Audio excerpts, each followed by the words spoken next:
राधे राधे। भगवान श्री कृष्ण कहते हैं कि हम अपनी ज़िंदगी में जो भी काम करते हैं, फिर चाहे वो सही हो या फिर गलत, उसका असर किसी न किसी तरह हमारी ज़िंदगी में पड़ता ही है। हमारे किए हुए कर्मों का असर जो हमारी ज़िंदगी पर पड़ता है, उसे ही हम कर्मों का फल कहते हैं। आपने तो ये कभी सुना ही होगा कि कभी किसी व्यक्ति के साथ एकदम से अच्छा हो जाता है और कभी किसी के साथ एकदम बुरा। और जब हम किसी से उस अच्छे या बुरे होने की वजह पूछते हैं, तो वो लोग हमेशा यही कहते हैं कि सब उसके कर्मों का ही फल है। अगर किसी के साथ अचानक अच्छा हुआ तो वो भी उसके अच्छे कर्मों का फल है। उसने भी जीवन में कभी ना कभी किसी के साथ अच्छा किया होगा। और यदि किसी के साथ कुछ बुरा हुआ तो कहते हैं उसने भी कभी ना कभी किसी के साथ बुरा ही किया होगा। कर्मों के फल से कोई भी इंसान कभी नहीं बच सकता। आज नहीं तो कल हमारे कर्मों का फल हमें कभी ना कभी मिलता ही है। तो इस बात पर कितनी सच्चाई है, हम जानेंगे आज इस वीडियो के जरिए। एक बार की बात है, एक राज्य में एक महान राजा रहते थे। वह महान धर्मात्मा, न्यायकारी और परमेश्वर के भक्त थे। उन्होंने अपने राज्य में एक बार ठाकुर जी का मंदिर बनवाया और एक पंडित को उस मंदिर का पुजारी नियुक्त कर दिया। वो पंडित भी महान सदाचारी थे और बहुत संतोषी भी थे। वो कभी भी राजा से कोई याचना नहीं करते और ना ही कभी कोई मांग करते थे। राजा भी उनके स्वभाव से काफ़ी प्रसन्न रहते थे। उस पंडित ने राजा के मंदिर में पूजा करते करते अपने 21 साल बिता दिए। उसने राजा से कभी भी किसी भी प्रकार का कोई प्रश्न नहीं किया। कुछ समय पश्चात राजा के घर में एक पुत्र पैदा हुआ। राजा ने उसे महान विद्वान बनाने का सोचा। उसकी शिक्षा दीक्षा के लिए बड़े बड़े राजगुरु उस राजा के पुत्र को शिक्षा देने के लिए आते थे। राजकुमार अब 21 साल का हो चुका था। राजकुमार अब युवक बन चुके थे। राजा ने अपने बेटे के बड़े होने पर उसकी शादी एक बहुत ही सुंदर राजकन्या के साथ करवा दी। शादी करके राजकुमार उस राजकुमारी को अपने राजमहल में ले आए। राजकुमार और राजकन्या दोनों ही शादी के बाद बहुत खुश थे। लेकिन एक रात राजकुमारी को नींद नहीं आई। उनको नींद न आने के कारण वो महल में इधर उधर घूमने लगी। और जब वो अपने पति के पलंग के पास आई तो वो क्या देखती है कि हीरे जवाहरात वाली एक तलवार रखी हुई थी। जब उस राजकन्या ने देखने के लिए वो तलवार म्यान से निकाली तो तब तीक्ष्ण धार वाली बिजली के समान प्रकाश वाली तलवार देखकर वो डर गई और डर के मारे उस राजकुमारी के हाथ से वो तलवार छूट गई और वो तलवार राजकुमार की गर्दन पर जा लगी। राजकुमार का सिर वहीं से कट गया और राजकुमार की मृत्यु हो गई। राजकुमारी अपने पति के मरने का बहुत शोक कर रही थी। वो खूब रोती रही, बिलखती रही और बहुत ही दुखी मन से उसने परमेश्वर से प्रार्थना की, हे प्रभु, मुझसे आज ये अचानक ऐसे पाप कैसे हो गया? मेरे पति की मृत्यु मेरे ही हाथों कैसे हो गई? आप तो जानते ही हैं, परंतु मैं किसी को भी ये सच नहीं बता सकती, क्योंकि इससे मेरे माता पिता और सास ससुर को कलंक लगे और इस बात पर कोई विश्वास भी नहीं करेगा। सुबह जब पुजारी जी कुएं पर स्नान करने आए तो राजकन्या ने उनको देखकर जोर जोर से रोना शुरू कर दी और कहने लगी कि कोई रात में मेरे पति को मारकर चला गया। उसके इस शोर से सारे लोग इकट्ठे हो गए। तब राजा साहब आकर पूछने लगे कि मेरे पुत्र को किसने मारा है? तब उस राजकुमारी ने कहा कि मैं कुछ जानती तो नहीं कि वो कौन था, लेकिन मैंने उसे उस ठाकुर जी के मंदिर जाते देखा था। तभी राजा समेत सभी लोग ठाकुर जी के मंदिर पहुंच गए तो पंडित को पूजा करते हुए देखा और उन्होंने बिना पूछे उस पंडित को गिरफ्तार करवा दिया। और फिर राजा ने उस पंडित से पूछा कि तुमने मेरे पुत्र को क्यों मारा? लेकिन पंडित ने उनको जवाब दिया कि मैंने राजकुमार को नहीं मारा। मैं तो आपके राजमहल में भी कभी नहीं गया और ना ही मैंने उन्हें कभी देखा है। इसमें मेरे ईश्वर साक्षी हैं कि आपने बिना देखे आप किसी पर भी अपराध का दोष लगाना ठीक नहीं है। लेकिन पंडित की बात किसी ने नहीं सुनी।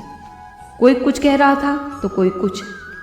राजा के दिल में भी बार बार ये विचार आ रहा था कि पंडित निर्दोष है।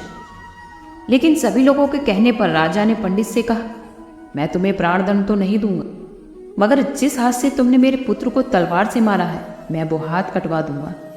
ये कहकर राजा ने आदेश दिया कि उस पंडित का हाथ काट दिया जाए और उस पंडित का हाथ कटवा दिया गया, जिससे उस पंडित को बहुत पीड़ा हुई। वो कुछ दिन दुखी रहा और पंडित राजा को अधर्मी मानने लगा।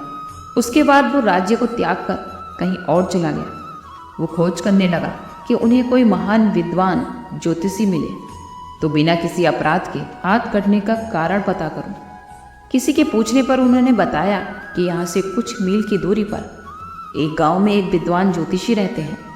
वो पंडित खोजता हुआ उनके घर पहुंच गया। जब उसने उसके घर जाकर देखा तो ज्योतिषी घर पर नहीं थे, वो कहीं बाहर गए हुए थे। तब उसने उसकी धर्मपत्नी से पूछा, हे माते, आपके पति ज्योतिषी आज कहाँ गए हैं? तब उस स्त्री ने अपने मुख से अयोग्य दुर्शब्द कहे, जिन शब्दों को सुनकर पंडित हैरान हो गया और मन ही मन कहने लगा कि मैं तो यहाँ अपने हाथ काटने का कारण पूछने आया था, परंतु अब मुझे इनका ही हाल पहले पूछना होगा। इतने में ही ज्योतिषी वहाँ आ गए। घर में प्रवेश करते ही ब्राह्मणी ने अनेक दुर्शब्द कहकर उनका तिरस्कार किया, परंतु ज्योतिषी चुप रहे और उन्होंने अपनी स्त्री को कुछ नहीं कहा। और उसके बाद वो अपनी गद्दी पर आ बैठे। ज्योतिषी ने उस पंडित को देखकर कहा, कहिए पंडित जी, कैसे आना हुआ? तब पंडित जी ने कहा कि आया तो था अपने बारे में पूछने के लिए, परंतु पहले आप अपना हाल बताइए कि आपकी पत्नी अपनी जुबान से आपका इतना तिरस्कार क्यों कर रही है, जो किसी से भी असहनीय है, और आप चुपचाप सहन कर लेते हैं। इसका कारण क्या है? पंडित जी की बात सुनकर ज्योतिष ने कहा कि ये स्त्री मेरी पत्नी नहीं बल्कि मेरा कर्म है। दुनिया में जिसको भी देखते, अर्थात चाहे वो भाई हो या पुत्र, शिष्य हो या फिर पिता, गुरु, संबंधी जो कुछ भी है, ये सब कुछ अपना कर्म ही तो है। ये मेरी स्त्री नहीं बल्कि मेरे द्वारा किया हुआ कर्म ही है, और ये भोगे बिना कटेगा नहीं। जो भी हमारे शुभ और अशुभ कर्म हैं, वही हमको भोगने पड़ते हैं। बिना भोगे तो सभी जन्मों के गुजरने पर भी कर्म नहीं टल सकता। इसलिए मैं अपने कर्मों को खुशी से भोग रहा हूँ और अपनी पत्नी की किसी से शिकायत भी नहीं करता, ताकि आगे इस कर्म का फल भोगना बाकी ही ना रहे। तब पंडित ने ज्योतिष से पूछा कि महाराज, आपने क्या कर्म किया था? ज्योतिष ने कहा, सुनिए, पूर्व जन्म में मैं एक कुआं था और मेरी पत्नी एक हिरणी थी, और मेरा स्वभाव भी बहुत दुष्ट था। इसलिए जब भी वो जंगल में घास खाने जाती थी, तब मैं इसके शरीर पर चोंच मारकर इसको दुखी करता था। जब ये दर्द के कारण कूदती थी, तो इसकी इस परेशानी को देखकर मैं बहुत खुश हुआ करता था। मेरे डर के कारण ही उसने जंगल से बाहर निकलना बंद कर दिया था, लेकिन मैं इसको ढूंढता फिरता था। ये जहाँ भी मुझे मिल जाती थी, मैं इसको वहीं दुखी करता था। आखिर मेरे द्वारा बहुत सताए जाने पर ये गांव से 10-12 मील दूर जंगल में चली गई। वहाँ नदी के किनारे वन में हरा हरा घास खाकर और मेरी चोटों से बचकर सुखपूर्वक रहने लगी। लेकिन मैं इसे सताए बिना नहीं रह सकता था। मैं ढूंढते ढूंढते इसको उसी वन में जा पहुंचा, और इसे देखते ही मैंने इसकी पीठ पर जोर से चोंच मारी, तो मेरी चोंच इसकी पीठ की हड्डी में चुभ गई। इसने इस पर बहुत प्रयास किए, लेकिन फिर भी वो चोंच नहीं निकली। मैंने भी अपनी चोंच को निकालने का बहुत प्रयत्न किया, मगर नहीं निकल पाई। पानी के बह से ही ये दुष्ट मुझे छोड़ देगा, ऐसा सोचकर ये नदी में प्रवेश कर गई, लेकिन वहाँ भी मैं अपनी चोंच नहीं निकाल पाया। आखिर ये घने प्रवाह में प्रवेश कर गई। नदी का प्रवाह तेज होने के कारण हम दोनों ही बह गए और हमारी मृत्यु हो गई। तब नदी के प्रभाव से ये तो ब्राह्मणी बनी और मैं महान ज्योतिषी बना। अब वही मेरी पत्नी है जो अपने मुख से गाली निकालकर मुझे वही दुख देगी, और मैं भी इसे पूर्व कर्म का फल समझकर भोगता रहूँगा। मैं उसका बुरा नहीं मानूंगा, क्योंकि ये मेरे किए गए कर्मों का ही तो फल है। इसलिए मैं शांत रहता हूँ और इसकी चुपचाप सुनता हूँ। तब ज्योतिष ने पंडित से कहा कि सब कुछ अपने कर्मों का ही तो भोगते हैं। तब ज्योतिष ने पंडित जी से पूछा कि हे पंडित जी, अब आप बताइए, आपकी क्या समस्या है? पंडित जी ने अपनी सारी बातें ज्योतिष जी को बताई और उनसे पूछा कि अधर्मी पापी राजा ने बिना अपराध किए ही मेरा हाथ क्यों कटवाया? मुझे तो उस पाप की सज़ा मिली है जो मैंने किया ही नहीं।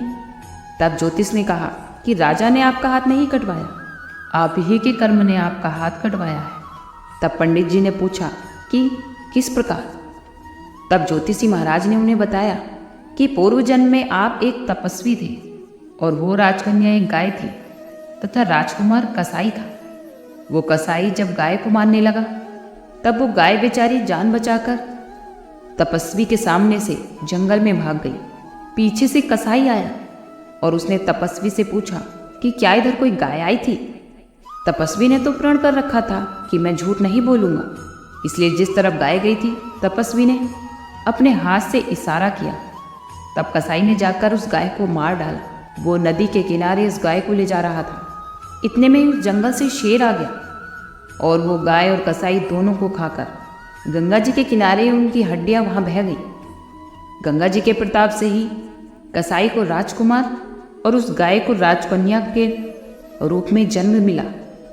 पूर्व जन्म में किए गए उस कर्म ने एक रात्रि के लिए उन दोनों को पति पत्नी बनाया, उन्हें इकट्ठा किया। क्योंकि कसाई ने गाय को एक सरिये से मारा था, इसीलिए राजकन्या के हाथों अचानक तलवार गिरी और राजकुमार का सिर कट गया और वो वहीं के वहीं मर गया। इसीलिए कर्म अपना फल देकर निवृत्त हो गया। उसके बाद ज्योतिषी ने कहा, पंडित जी, तुमने जो हाथ का इशारा रूप कर्म किया था उसी पाप कर्म ने तुम्हारा ये हाथ कटवाया है। इसमें तुम्हारा ही दोष है, किसी अन्य का नहीं।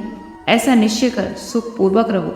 कर्मफल का भोगना टलता नहीं है। कितना सहज है यदि हम इस कर्म सिद्धांत को मान लें और जान लें तो हम दुखी नहीं होंगे, बल्कि अपने चित्त की क्षमता बनाए रखने में सफल होंगे। दोस्तों, अपने ये सुना ही होगा कि कर्म का फल हर किसी को भोगना पड़ता है। कर्मफल कभी भी आपका पीछा नहीं छोड़ते। वो कहीं ना कहीं किसी न किसी रूप में आपके किए गए कर्मों का फल अवश्य प्रदान करते हैं। इसलिए कभी भी किसी को दुखी या परेशान नहीं करना चाहिए।